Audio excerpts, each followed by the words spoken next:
everyone, today I'm going to be presenting new evidence found for the ecological tuning of novel anuran biofluorescent signals. I want to begin by defining biofluorescence. Most of you are likely familiar with coloration, so I'm going to put the definition of biofluorescence in perspective to how it's similar to, but also different from coloration. So let's take this hypothetical frog as an example. For coloration, light from the environment hits the pigment cells of the frog's skin and absorbs all light except in this case the green wavelength, which is reflected and makes the frog appear green to our eyes. However, in the case of biofluorescence, the green wavelength light from the environment instead hits a fluorophore, a chemical molecule that produces fluorescence, and that fluorophore absorbs the green wavelength and re-emits it as a longer wavelength at a different color. So in this case, the light is re-emitted as a longer yellow wavelength, making at least that part of the skin where the fluorophore resides appear yellow instead of green. So we see a shift from this green to the longer wavelength yellow. And one of the interesting parts of biofluorescence is that the excitation and emission wavelength is different for each fluorophore, for each fluorescent molecule. And there are hundreds of fluorophores currently known in nature. So fluorescence can absorb UV light and re-emit it at blue or orange and emit red. And you can see that the amount that the light is shifted varies. So this fluorescence can be excited by any color and increased by any amount in wavelength. And that's what makes fluorescence so unique. Because unlike reflection of color, biofluorescence actually manipulates the light absorbed, it not only acts differently in each environment as color does, but the varying excitation, shift, and resulting emission wavelength allows the potential shift in signal to provide more or less contrast with the background light environment. So let's take a look at how this could work. To the right, we have relative amount of varying wavelengths available in several different environments. If considering our hypothetical frog example, let's see what would happen in an environment like seawater where blue and green wavelengths are relatively abundant, shown by the black line in the graph here. Because we have green wavelengths available to excite the fluorophore, we would still see emission of the yellow biofluorescent signal. However, if we move the same hypothetical frog into an environment like one of starlight, where we have very low availability of this green wavelength, we would likely not be able to excite the fluorescent molecule, causing the biofluorescent signal to not be emitted and that patch of skin to not look differently than it normally would without this fluorescent trait. So the fluorescent signal is dependent on the environment differently than pure color pigmentation would be. And if we add to this the fact that different organisms, like a potential mate or a potential predator, have different visual sensitivities in each environment, we now have the potential for dynamic receiver and environment-specific conspicuousness, where a biofluorescent signal could maximize your conspicuousness only at specific times or only to specific individuals. And if I haven't convinced you biofluorescence is interesting yet, let's take a look at the tree of life.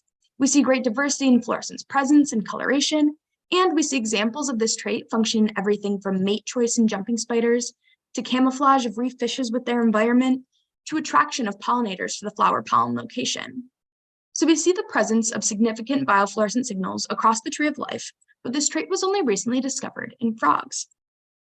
The first biofluorescent frog was discovered just a few years ago in 2017, and since then, researchers have found biofluorescence in about 35 amphibian species. Personally, before starting my PhD, I discovered fluorescence in 5 genera of frogs and documented the first notes of variation between individuals of the same species. And just from these pictures, you can start to get an idea of the diversity of biofluorescence, the color, the pattern, the variation, etc. So I started trying to figure out if biofluorescence could be an important trait in the evolution of frog coloration and communication via this signal. And that leads me to the aim of this part of my research. The goal of our study was to evaluate evidence for an association between environmental characteristics and biofluorescent emission across anurans. Specifically, we tested the 4 criteria proposed by Marshall and Johnson in 2017 for establishing the ecological significance of biofluorescence. To address this aim, we completed a large survey of anuran biofluorescence to increase the number and taxonomic distribution of species sampled. I spent 10 weeks last spring traveling to 8 sites spanning 4 countries and over 6,000 miles across South America, collecting frogs and testing them for biofluorescence. I would place each frog under the excitation light, take photos, and using a spectrometer, record their fluorescence. And then remember that fluorescence takes light and re-emits it, and there are a ton of different fluorophore chemicals that do so in different ways. So I repeated this for each of 5 light sources, ranging nearly 200 nanometers from ultraviolet to green light to not miss any fluorescence. Here's a quick comparison of the percentage of frogs that were tested for fluorescence before and after my data collection expedition. In the 10 weeks of the data collection trip, we more than quadrupled the number of species currently documented in the literature to be tested for fluorescence. And we added all these individuals under 3 additional excitation light sources, often exciting fluorescent signals in species already tested that were missed because the wrong excitation wavelength was used. This resulted in a ton of data. I have biofluorescent data from 528 individuals spanning 165 species, and collecting fluorescent measurements from each under the 5 light sources resulted in over 17,000 spectrometer recordings. That's 17,000 new recordings of biofluorescence. Now, to evaluate evidence for ecological significance, for each spectrometer recording, which looks something like this, I found the peak excitation wavelength from the light that I was shining on the frog and the peak emission wavelength. And I'm going to be referring to excitation and emission a lot, so I want to define those quickly. Excitation is the light that I shone on the frog, the light absorbed by any fluorescence. And then the peak emission is the wavelength of the fluorescent signal, so the light that is re-emitted at this newer, longer wavelength. Once I obtained these, I then divided these two values to get the proportion of excitation light re-emitted as fluorescence. For each individual, I often have several fluorescent recordings, and for this analysis, I used the maximum fluorescent recording from each individual. I'm working on modeling the nuances of each of the 17,000 plus spectrometer recordings so that I can take into account recordings with multiple emission peaks, the true range of the emission, etc. But for now, I use the maximum value to assess evidence for each criterion of ecological significance. Marshall and Johnson proposed 4 criteria for ecological significance of biofluorescence. I'll be evaluating the 4 criteria considering the intended receiver and environment of the fluorescent pattern are conspecific anurans and the twilight environment respectively, because most frogs are active and communicating with each other during twilight hours. I'm going to go through the prediction of the criteria under these conditions and then show how our data meet or do not meet each criteria. So criterion 1 states that the fluorescent pigment will absorb the dominant wavelengths of the environment. And to the right, you have the predicted result to meet that criteria. We had 5 different excitation wavelengths that we tested. If we see fluorescence induced by these lights, it means that the fluorescence is absorbing that wavelength. Now, comparing this to the relative wavelengths available at twilight, our blue excitation light source is significantly closest to the dominant twilight wavelength. But which sources produced fluorescence? So we found fluorescence under all excitation light sources, but blue light produced the most intense fluorescence.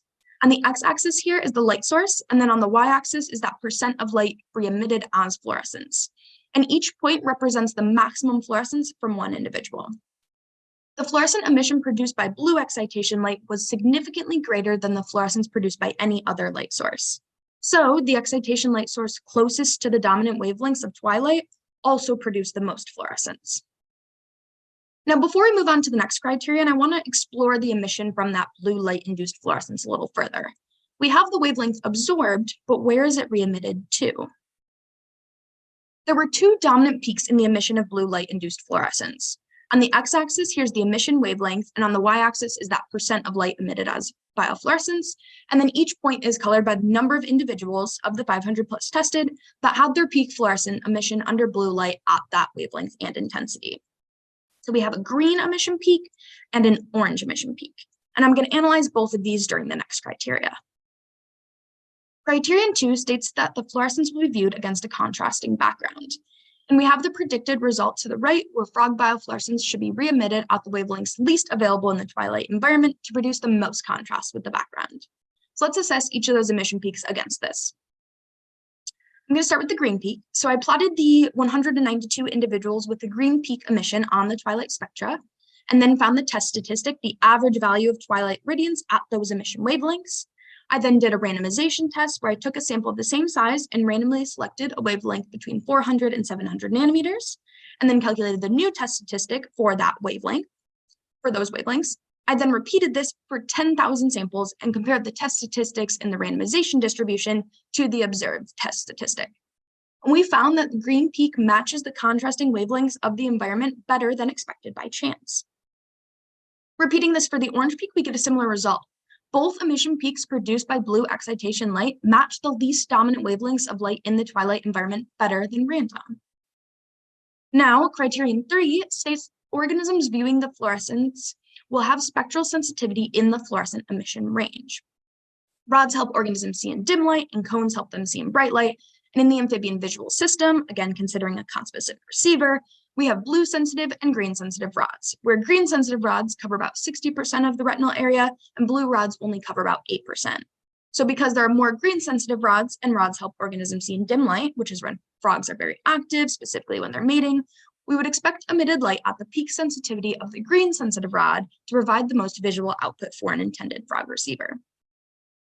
Running the same randomization test as before, but now with the green-sensitive rod curve, we found evidence that the green emission peak matched the sensitivity of the green-sensitive anuran rod better than random, but the orange emission peak does not. So perhaps the orange emission is a byproduct of evolution of a fluorophore with a green and orange peak, or perhaps there could be a different intended receiver for this fluorescent signal. Now, if we consider that both criteria 2 and 3 need to be met for ecological significance, we can take our green-sensitive rod curve and subtract our twilight spectra to obtain the wavelengths that would best maximize visual sensitivity while also maximizing contrast with the background environment. That spectra looks like this. So this is the trade-off between visual sensitivity and contrast with the background environment. Now, if we plot our green emission peak on here and run another randomization test, we can see that the green peak matches the trade-off between both sensitivity and contrast. And this green emission peak is producing the most intense fluorescence, re-emitting up to nearly 97% of the light shown on the frog. So this green fluorescence induced by blue light is currently meeting all criteria for ecological significance. Okay, moving on to our last criteria. For criterion 4, states that the fluorescent signals will be located on a part of the body displayed during signaling.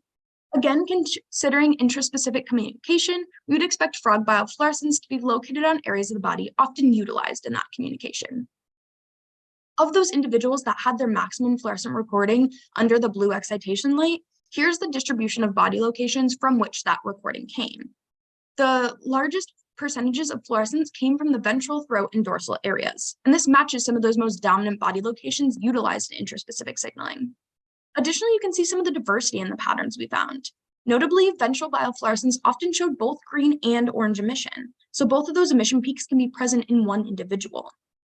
There was a great amount of variation in the biofluorescent patterns observed, providing even more evidence this trait may have species-specific roles or functions in communication. Overall, we found evidence for all 4 criteria proposed by Marshall and Johnson for ecological significance of a biofluorescent signal. The most intense fluorescent recordings were induced by the light source that best matches the dominant wavelengths of the environment in which frogs are active, and it re-emits that light to match the trade-off between visual sensitivity and background contrast, maximizing both. So to conclude, through increasing the number of species in which the trait has been observed by more than 400% and adding additional survey methods, our study provides deeper insight into the functional significance of biofluorescence. Specifically, we found evidence that anuran biofluorescence is ecologically significant, suggesting this trait likely has a function in frog communication. And these results provide reason and focus for further examination into the function, mechanism, and evolution of frog biofluorescence. With that, I would like to thank everyone that made this project possible, especially my collaborators. I wouldn't have been able to do this without help from many, many people. So thank you to everyone. And with that, I would be happy to answer any questions. Please reach out to me if you have any questions, and I'd be happy to answer and have a conversation. Thank you so much.